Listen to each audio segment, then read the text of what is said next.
지난 주일에 이어서 오늘도 에스겔서의 말씀을 함께 나누려고 합니다. 요즘 우리가 큐티 본문으로 에스겔서를 묵상하고 있는데 아마 좀 어렵다고 느껴지실 겁니다. 어떤 분은 이거 도대체 안 되겠다 싶어서 큐티 하는 거를 멈추고 있는 분도 있을지 모르겠어요. 이렇게 보니까 한 5명 정도는 그런 것 같아요. 구약의 선지자들이 말한 선지서들은 대체적으로 어렵다라고 느껴질 때가 참 많습니다. 왜냐하면 그 시대적 배경을 잘 모르기 때문에 반복되는 여러 가지 말씀이 이 도대체 어떤 말씀인가, 그 구체적인 상황을 모르니까 구체적으로 내 마음에 와닿지 않거든요. 그래서 좀 어려운 부분이 있을 겁니다. 그런가 하면 계속 비슷한 내용이 반복되는 것 같아요. 예레미야를 읽어봐도 이사야서를 읽어봐도 그렇고, 사실은 선지서를 따로따로 읽어봐도 이 선지서나 저 선지서나 비슷한 내용을 반복해서 이야기하는 것 같은데 굳이 이렇게 자꾸 이야기할까라는 생각을 가질 때도 있습니다. 에스겔서를 묵상하면서도 참 에스겔서를 계속 묵상하고 있는데 여전히 똑같은 말씀을 반복하는 것 같은, 늘 제자리에 있는 것 같은 그런 느낌을 갖게 되니까 사실은 새로운 깨달음을 얻지 못하게 되어서 어렵게 느껴질 수가 있습니다. 더군다나 에스겔서는 지난주에도 말씀드렸지만 환상이 등장하죠. 그러니까 이 환상의 의미가 무엇인지를 좀 깨닫지 못할 때도 있고, 또 퍼포먼스를 통해서 메시지를 전하잖아요. 이렇게 이스라엘 도성을 지어놓고 거기 누워 있다든지 아니면 다녀서 뭘 행동을 한다든지 그러면서 메시지를 전하기 때문에 그 자체가 약간 기괴한 느낌을 갖게 될 수도 있습니다. 그렇기 때문에 좀 에스겔서는 어렵다 이런 생각을 갖게 되기가 쉽습니다. 그런데 지난주일에 말씀을 전하면서 제가 에스겔서의 핵심 단어 4가지를 말씀드렸는데 혹시 여러분 기억나십니까? 기억나십니까? 벌써 탁 나왔어요. 답이 벌써 나왔어요. 뭐죠? 벌써 또 들어갔네요. 다시 내려보세요. 뭐죠? 한번 읽어봅시다. 시작. 이스라엘의 범죄, 하나님의 진노와 심판, 회개, 회복. 이 4가지의 단어가 에스겔서를 붙잡고 있는 핵심 단어라고 말할 수가 있습니다. 사실은 이 4가지의 단어는 더 정확히 말하면 에스겔서의 핵심 단어만이 아니라 구약성경 전체에 대한 핵심 단어라고 말할 수도 있고, 또 구약성경에 나타난 수많은 선지서들의 핵심 단어라고도 말할 수 있는 바로 이것입니다. 그래서 오늘은 이스라엘의 범죄에 대한 하나님의 진노와 심판에 이어서 이스라엘의 회복에 대한 부분을 함께 살펴보려고 합니다. 지난주에는 하나님이 심판하시고 진노하시는 하나님에 대해서 우리가 함께 살펴보았는데, 오늘은 이스라엘의 회복입니다. 하나님은 이스라엘이 범죄했을 때 이스라엘에 대해서 진노하시지만 결코 이스라엘을 멸하려고 하시는 것이 아닙니다. 아마 하나님께서 이스라엘을 멸하려고 작정하셨다면 굳이 구구절절히 이렇게 선지자를 통해서 여러 말씀을 하시지 않았을 것입니다. 그냥 진노하시면서 너희들 못됐어, 너희들 쓸어버릴 거야, 심판할 거야 라고 말하고 그냥 싹 쓸어버리셨으면 끝냈을 일입니다. 그런데 하나님은 심판이 목적이 아니기 때문에, 이스라엘 백성들을 멸망시키는 것이 목적이 아니기 때문에 구구절절히 선지자들을 통해서 계속해서 우리에게 말씀하고 있는 겁니다. 그렇지만 하나님은 심판을 최종적인 순서에 놓으신 것이 아니라는 것을 우리가 기억해야 합니다. 하나님의 심판이 최종 종착지라고 한다면 얼마나 끔찍할까요?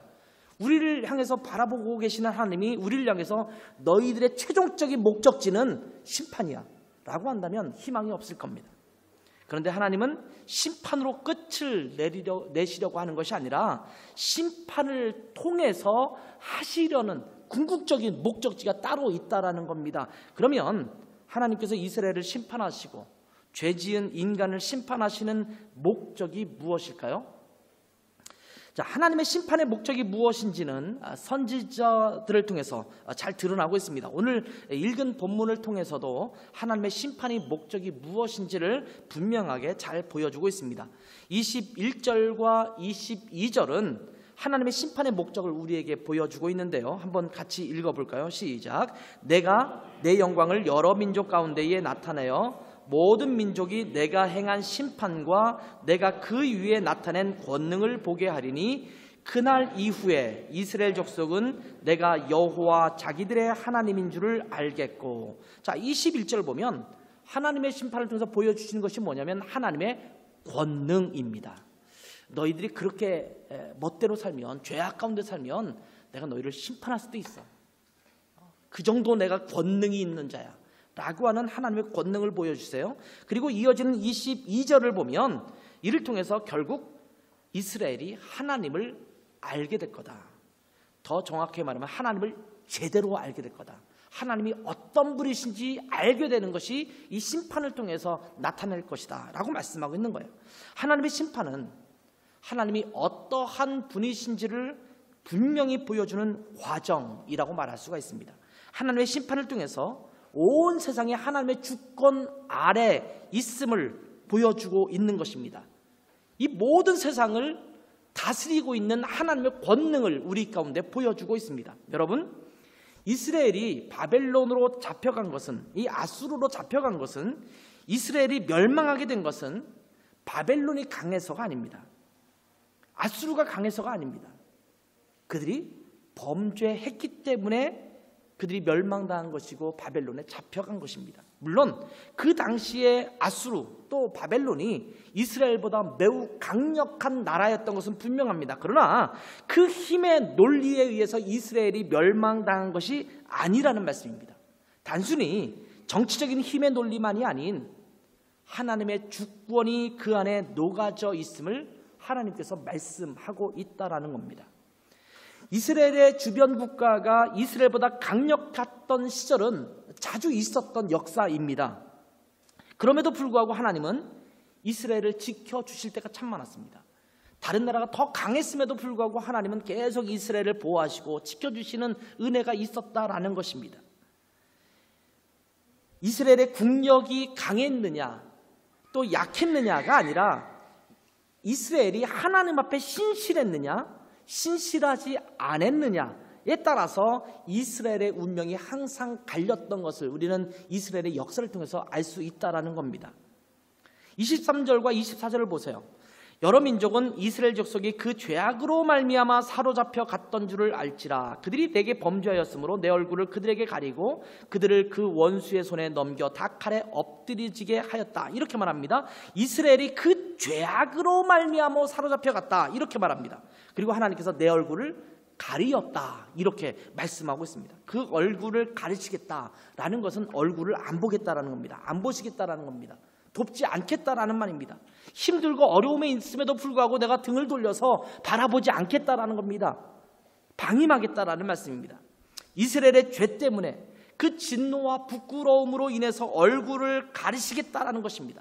이스라엘의 하나님이신데 자기 백성이 그 부끄러운 죄에 빠져서 허우적거리는 것을 보니까 그 죄에 대한 진노와 부끄러움으로 그 얼굴을 가리시겠다라고 말씀하고 있는 겁니다. 차마 자기의 백성을 볼 수가 없는 겁니다. 눈 뜨고는 볼 수 없겠다. 이렇게 말씀하는 거예요. 지난번 우리 부흥회 때 이동원 목사님이 좋은 하나 그 제스처를 알려주셨죠. 두 눈 뜨고 못 보겠다. 어떻게 한다고요? 이렇게 한다고요. 두 눈 뜨고 못 보니까 한 눈만 떠야 되니까. 누가 두 눈 뜨고 못 볼 일을 하고 있으면 이렇게 하라고 그랬잖아요. 하나님이 눈 뜨고는 못 보겠다라는 게, 이건 두 눈 뜨고 못 보는 게 아니라 그냥 안 보겠다라는 게, 두 눈을 가리시는 거예요. 그러면서 말씀하시는 게 무슨 말씀입니까? 자, 그들이 사로잡혔던 것들은 내게 범죄했기 때문에 그렇게 한 것이다. 내가 그들을 그 원수의 손에 넘겼다. 이렇게 말씀하세요. 그들이 강했기 때문에, 너희들은 약했기 때문에 너희들이 그렇게 된 것이 아니라 너희들이 강했다 치더라도 내가 그들에게 너희를 넘겼다. 이렇게 말씀하고 있는 것입니다. 그러면서 24절에 내가 그들의 더러움과 그들의 범죄한 대로 행하여 그들에게 내 얼굴을 가리었다. 이렇게 말씀하고 있는 겁니다. 여러분, 요즘 교회가 손가락질 당하고 그리스도인들이 손가락질을 당하는 일들이 참 많습니다. 언론에서조차도 이제는 교회의 수치 같은 것들을 드러내는 경우가 참 많습니다. 근데 왜 그렇습니까? 물론 세상의 가치관과 우리 그리스도인들이 추구하는 성경적 가치관이 너무 다르기 때문에 세상이 그리스도인들을, 교회들을 대적할 수밖에 없을 것입니다. 그런데 여러분, 요즘 그리스도인이나 교회들이 당하는 손가락질이 단지 우리가 갖고 있는 가치관과 그들이 갖고 있는 가치관이 달라서 손가락질을 당하고 있습니까? 그런데 가만히 들여다보면 그렇지 않아요. 정말 그리스도인답지 않은, 교회답지 않은 모습이 너무나 많아요. 그렇기 때문에 정말 가슴이 답답할 때가 참 많습니다. 요즘 교회가 세상의 공격을 받을 때 이 세상이 강해서 교회가 어려움을 겪는 것이 아닌 경우가 참 많다라는 겁니다. 우리 교회들이 세상에 좀 당당할 필요가 있지 않을까요? 봐라! 우리 교회는 이런 성경적 가치관을 가지고 살아가고 있다. 우리가 추구하는 가치관은 바로 이런 것이다. 우리는 너희들과 다른 보다 숭고한 가치, 보다 더 거룩한 가치를 따라가고 있다. 이렇게 세상을 향해서 당당해야 되지 않을까요? 이렇게 당당할 수 있다면 좀 손가락질 받아도 괜찮아요. 좀 핍박을 받아도 괜찮습니다. 그러면 부끄럽지 않습니다. 하나님은 그러한 교회를 향해서 눈을 가리지 않을 겁니다. 그 얼굴을 가리지 않을 것입니다. 이스라엘이 하나님 앞에 정정당당하게 거룩한 가치관을 가지고 하나님을 따르고 있으면서 이방에 의해서 핍박을 받고 있다면 하나님은 그러한 이스라엘을 향해서 그 눈을 가리지 않을 겁니다. 그들을 바라보시고 도우실 것입니다. 그런데 그렇지 않았다라는 게 문제입니다. 그들의 죄악 가운데 있기 때문에 그들은 하나님 앞에서든 다른 사람 앞에서든 당당할 수 없는 존재들이기 때문에 하나님께서 부끄러움으로 그 얼굴을 가리셨다라고 말씀하고 있는 겁니다. 제가 이렇게 말하면 어떤 특정 교회나 또 어떤 사람들은 머릿속에 어떤 목사님들을 떠올릴지도 모릅니다. 그런데 그게 아니라 나 자신, 우리 자신을 좀 보자고요. 우리는 이런 이야기를 항상 남을 떠올리잖아요. 설교 들을 때 가장 나쁜 태도가 어떤 건지 아십니까? 그 설교를 들으면서 야, 아무개 집사가 이 설교 꼭 들어야 되는데, 아무개 형제가 오늘 이 설교 들었어야 되는데, 이렇게 생각하는 거예요. 그게 아니라 나 자신에게 주시는 하나님의 말씀이 무엇인지를 봐야 돼요. 내 자신이 그리스도인으로서 이 세상에서 정말 당당하게 그렇게 살 수 있는 존재로 살아가고 있느냐라는 거예요. 우리는 세상이 볼 때 당당한 그리스도인의 모습을 지니면서 이 땅을 살아가고 있습니까? 그 누가 봐더라도 나 그리스도인으로서 이렇게 살아가고 있는 존재야 라고 가슴을 펼 수 있는 그런 존재로 살아가고 있느냐라는 것입니다. 여러분, 교회가 타락하면 교회도 하나님의 진노하심 아래 놓이게 됩니다. 그리스도인이 타락하면 그리스도인들도 하나님의 진노 아래 놓이게 됩니다. 그래서 때로는 세상을 통해서도 교회를 또 그리스도인을 채찍질하십니다. 하나님의 진노를 퍼부으십니다. 하나님의 선택받은 백성인 이스라엘이 이방 민족인 아수르나 바벨론을 통해서 문매를 맞고 그렇게 치셨듯이 하나님께서는 때로 우리의 부끄러움 때문에 세상을 통해서 우리에게 말씀하실 때도 있다라는 거예요. 그리고 나중에는 이렇게 다 사용하신 이후에는 바벨론도 하나님께서 치십니다. 아수르도 치십니다. 그래서 에스겔서 25장 이후에 여러분이 아마 이번 주 정도에 묵상하게 될 텐데 그 이후로 들어서면 이스라엘을 향한 하나님의 심판에 대해서 쭉 이야기하시다가 그 이후에 무슨 말씀으로 넘어가냐면 이스라엘 주변 국가에 대한 하나님의 심판에 대해서 말씀하시기 시작하십니다. 암몬, 모압, 에돔, 블레셋, 두로, 시돈, 애굽 이런 주변 국가에 대한 하나님의 심판이 쭉 나열되어 있습니다. 다른 선지서들 중에서도 보면 이스라엘의 심판을 얘기하다가 그 뒤에는 그 주변 나라에 대한 심판을 또 얘기하실 때가 많아요. 이스라엘을 치시기 위해서 주변 국가를 다 사용하셨어요. 그러나 그들이 정말 올바라서 그들을 사용한 게 아니거든요. 그러니까 하나님께서는 그들도 나중에 심판하시는 거예요. 자기가 막대기로 들어 썼는데 이 막대기가 더러운 막대기니까 이 막대기를 불태워버리듯이 그렇게 사용하고 있는 것을 보게 됩니다. 하나님은 심판을 통해서 온 세상의 주권자가 하나님이시고 결국 이 죄악들에 대해서 하나님은 그 어떤 나라를 통해서든 또 어떤 상황을 통해서든 그 죄악을 심판하심으로써 하나님의 하나님 되심, 하나님의 권능을 우리에게 보여주시고 있는 것입니다. 죄에 대해서는 전혀 타협이 없으신 하나님에 대해서, 거룩하신 하나님의 권능에 대해서 우리 가운데 보여주시고 있는 것입니다. 자, 이렇게 하나님의 심판이 진행된 이후에 하나님은 이스라엘을 회복시키십니다. 그래서 에스겔서에서도 이스라엘의 회복을 위한 하나님의 계획을 에스겔을 통해서 우리 가운데 보여주고 있는 것입니다. 내가 너희 죄악으로 인해 너희를 심판하겠지만 그 이후에 너희가 회개하고 돌아오면 너희를 다시 회복시키겠다라고 메시지를 주고 있는 것입니다. 자, 이러한 메시지가 오늘의 본문 25절 이후에 나타나고 있습니다. 하나님께서 이스라엘을 돌아오시겠다라고 말씀하고 있는 겁니다. 25절에서 27절 말씀을 보겠습니다. 그러므로 주 여호와께서 이같이 말씀하셨느니라. 내가 이제 내 거룩한 이름을 위하여 열심을 내어 야곱의 사로잡힌 자를 돌아오게 하며 이스라엘 온 족속에게 사랑을 베풀지라. 그들이 그 땅에 평안히 거주하고 두렵게 할 자가 없게 될 때에 부끄러움을 품고 내게 범한 죄를 뉘우치리니 내가 그들을 만민 중에서 돌아오게 하고 적국 중에서 모아내어 많은 민족이 보는 데에서 그들로 말미암아 나의 거룩함을 나타낼 때라. 이렇게 말씀하고 있죠. 자, 하나님께서 이스라엘을 돌아오게 하시겠다라고 말씀하십니다. 그런데 이렇게 이스라엘이 회복되는 데에는 한 가지의 전제가 있습니다. 그것이 바로 26절에 드러나고 있는 말씀인데요. 그들이 그 땅에 평안히 거주하고 두렵게 할 자가 없게 될 때에 부끄러움을 품고 내게 범한 죄를 뉘우치리니 이렇게 말씀하고 있죠.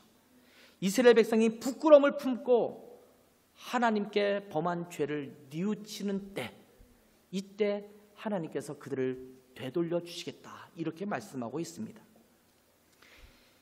그들이 나라가 멸망되고 바벨론의 포로로 잡혀가서 지내게 됩니다. 그러다가 이제 거기에서 평안히 정착하게 되었습니다. 참 재미있는 말씀은 그 땅에 평안히 거주하고 두렵게 할 자가 없게 될 때예요. 여러분, 이 이스라엘 백성들이 바벨론, 아수르부터 잡혀가기 시작해서 바벨론, 그 다음에 나중에 바사, 페르시아라는 나라가 될 때까지 이국 땅에 잡혀 있게 되는데 그 땅에 거주하는 역사가 70년이에요. 70년 역사를 보면 나중에는 그 땅에서 나름대로 자리를 잡고 살아가요. 그 중에서는 그 고관을 맡은 사람도 있고 심지어 왕비가 되는 사람도 나타나지 않습니까? 평안히 거주하고 그렇게 되는 때가 생겨요. 그런데 불구하고 그들이 무엇을 느끼기 시작하냐면 그들이 지은 죄 때문에 우리가 타국생활을 하고 있다는 죄책감을 갖게 돼요. 그러면서 하나님 앞에 자기의 죄를 부끄러워하고 또 본국으로 돌아가려고 하는 마음들을 갖게 합니다. 그러면서 하나님 앞에 회개하는 것이 나타납니다. 그럴 때에 하나님께서 이스라엘을 다시 돌아오게 하시겠다라고 말씀하고 있는 겁니다. 이렇게 돌아오게 하시면서 온 세상에 하나님의 사랑을 또 하나님의 거룩하심을 보여주시겠다라고 말씀하고 있는 겁니다. 25절 다시 볼게요. 그러므로 주 여호와께서 이같이 말씀하셨느니라. 내가 이제 내 거룩한 이름을 위하여 열심을 내어 야곱의 사로잡힌 자를 돌아오게 하며 이스라엘 온 족속에게 사랑을 베풀지라. 자, 이스라엘을 돌아오게 하는 이유를 이렇게 말씀하십니다. 내 거룩한 이름을 위하여. 그래서 이스라엘이 회복되도록 열심을 내겠다라고 말씀하세요. 하나님의 열심. 그리고 이스라엘 온 족속에게 사랑을 베푸시겠다라고 말씀하세요. 궁극적으로 뭘 보여주시냐면 하나님께서 이스라엘 백성을 향한 사랑을 보여주세요. 그리고 27절을 보면 내가 그들을 만민 중에서 돌아오게 하고 적국 중에서 모아내어 많은 민족이 보는 데에서 그들로 말미암아 나의 거룩함을 나타낼 것이다. 이렇게 말씀하시죠. 이스라엘을 회복시키는 것을 통해서 무엇을 드러낸다고요? 하나님의 거룩하심을 드러내겠다. 이렇게 말씀하고 있어요. 나는 죄를 용납할 수 없다. 그렇기 때문에 내가 심판을 통해서 이 죄악을 걸러낼 것이다. 그리고 그들이 회개하고 돌이킬 때에 다시 회복시킴으로 인해서 나 여호와 하나님은 거룩한 하나님이신 것을 보여줄 것이다. 이렇게 말씀하고 있는 겁니다. 그들이 왜 심판 가운데 놓여져 있는가? 그들이 왜 바벨론 포로로 잡혀갔었는가? 그들은 그들의 죄악 때문이다. 그들의 죄악만 없어진다면 다시 이스라엘 그 백성으로 회복시키겠다. 왜? 나는 거룩한 하나님이니까. 아무리 내 백성이라 하더라도 거룩함이 사라지면 내 진노가 너희에게 퍼부어질 수밖에 없는 것을 너희가 알아야 된다. 나는 거룩한 하나님이다. 너의 죄를 볼 수 없다. 이렇게 말씀하고 있는 거예요. 하나님은 죄악을 미워하시고 죄에 대해서 진노하시지만 우리를 여전히 사랑하시는 하나님이십니다. 그래서 그대로 놓아두지 않으시려고 우리를 심판하시고 연단시켜서 죄악을 걸러내고 다시 회복시키겠다라는 것이 하나님의 계획입니다. 제가 우리 아이들한테 가끔씩 하는 얘기가 있어요. 뭔가 잘못하면 야단을 치죠. 그러면 아이들이 갖고 있는 그 마음이 이런 마음이 있을 수도 있어요. 아이들이 그렇게 말하지는 않지만, 아니 아무개 형이 이렇게 똑같이 했을 때는 아빠가 그렇게 야단을 안 쳤는데 왜 나한테만 야단을 치세요? 이렇게 할 수가 있잖아요. 그럴 때 제가 뭐라고 이야기합니까? 뭐라고 얘기하냐면 애들한테, 너희는 내 자식이잖아. 아무개는 내 자식이 아니잖아. 그러니까 잘못을 했는데 그 사람에게 내가 우리 아이들한테 야단하면 그 다음부터 아마 교회 안 나올 거예요. 다른 교회 갈 거예요. 우리 담임 목사님 나한테 이렇게 야단칠 수가 있어? 근데 진짜 관계가 좋으면 야단칠 수 있어요. 자식처럼. 근데 그 정도까지 안 되면 상처받아도 다른 교회 갈까 봐 야단 못 치는 거예요. 근데 우리 자식은 달라요. 야단 칠 수 있어요. 근데 왜 야단 칩니까? 야단 치는 딱 이유가 한 가지밖에 없어요. 그가 돌이키도록 하기 위해서 야단 치는 거예요. 잘못하고 있는 것을 내버려 두는 것은 자식이 아니에요. 부모 자식 관계가 아니에요. 근데 자식이 잘못하면 부모는 야단 칠 수밖에 없어요. 왜? 부모니까. 사랑하니까. 전혀 관계없는 자라면 신경 쓸 필요 없어요. 아이, 그렇게 살다 알아서 죽겠지 라고 말면 돼요. 근데 내 자식은 그럴 수가 없어요. 그러니까 잔소리가 많아져요. 그러니까 엄마가 얼마나 잔소리들이 많습니까? 보통 일반적으로 아빠보다는 엄마들이 잔소리 많잖아요. 근데 잔소리 많은 이유가 뭐예요? 자식을 사랑하면 사랑할수록 잔소리는 많아지는 거예요. 왜? 자녀에 대한 좀 이렇게 했으면 좋겠다라는 부모의 바람이 있거든요. 이건 부모로서의 핑계를 말하는 게 아니에요. 실제로 그런 거예요. 그게 사랑의 어떤 의미에서는 반증이라고 할 수 있거든요. 하나님께서 이스라엘 백성들이 잘못하고 있을 때 하나님의 자녀가 아니라면, 그들의 백성이 아니고 그들을 사랑하지 않는다면 그들에게 아무런 말씀 안 하실 거예요. 다른 이방 민족 애들처럼. 사랑하시기 때문에 심판하시고 진노하시는 거예요. 그래서 그 죄악을 걸러내서 회복시키는데 하나님의 계획이 있는 거예요. 하나님이 여러분에게 뭔가를 힘들게 하시고 여러분을 마치 심판하시는 것처럼, 여러분에게 진노하시는 것처럼 하나님이 여러분에게 그렇게 다가간다면 거기에서 하나님의 사랑을 느낄 수 있어야 돼요. 아, 하나님이 나를 내버려 두지 아니하시고 사랑하시는구나. 이렇게 날 채찍질하시는구나. 이 사랑을 느낄 수 있어야 합니다. 예수 그리스도를 통해서 이 회복이 완전하게 완성되었습니다. 우리가 죄를 저지르고 하나님의 심판을 받아서 회개하고 어느 정도 회복되는 것을 경험했었습니다만 또다시 죄를 범합니다. 그리고 하나님의 심판 아래 또 놓이게 되는 일이 반복되었습니다. 이것이 이스라엘의 역사를 통해서 우리 가운데 보여주는 내용 아니겠습니까? 그래서 하나님은 예수 그리스도를 이 땅에 보내주시고 예수 그리스도를 통해서 우리의 모든 죄악이 십자가를 통해서 용서받게 하시고 예수 그리스도 안에서 영원한 그리고 완전한 회복이 일어나도록 하신 것입니다. 이것이 우리를 사랑하셔서 우리를 거룩하게 다시 회복시키기를 원하시는 하나님의 계획인 것입니다. 하나님은 우리가 회복되기를 원하세요. 거룩한 모습으로 돌아오기를 원하세요. 그래서 하나님은 때로는 심판도 주시고 진노도 하시는 거예요. 자, 이렇게 이스라엘을 회복시키신 이후에 하나님은 어떻게 하실까요? 회복 그 이후에는 어떻게 하신다라고 기록하고 있습니까? 28절 29절을 함께 읽겠습니다. 같이 읽습니다. 시작. 전에는 내가 그들이 사로잡혀 여러 나라에 이르게 하였거니와 후에는 내가 그들을 모아 고국 땅으로 돌아오게 하고 그 한 사람도 이방에 남기지 아니하리니 그들이 내가 여호와 자기들의 하나님인 줄을 알리라. 내가 다시는 내 얼굴을 그들에게 가리지 아니하리니 이는 내가 내 영을 이스라엘 족속에게 쏟았음이라. 주 여호와의 말씀이니라.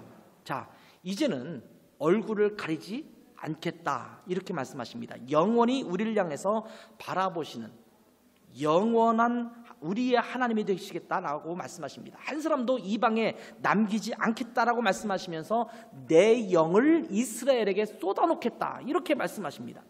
하나님의 영을 쏟아붓겠다, 성령을 부으시겠다가 말씀하시죠.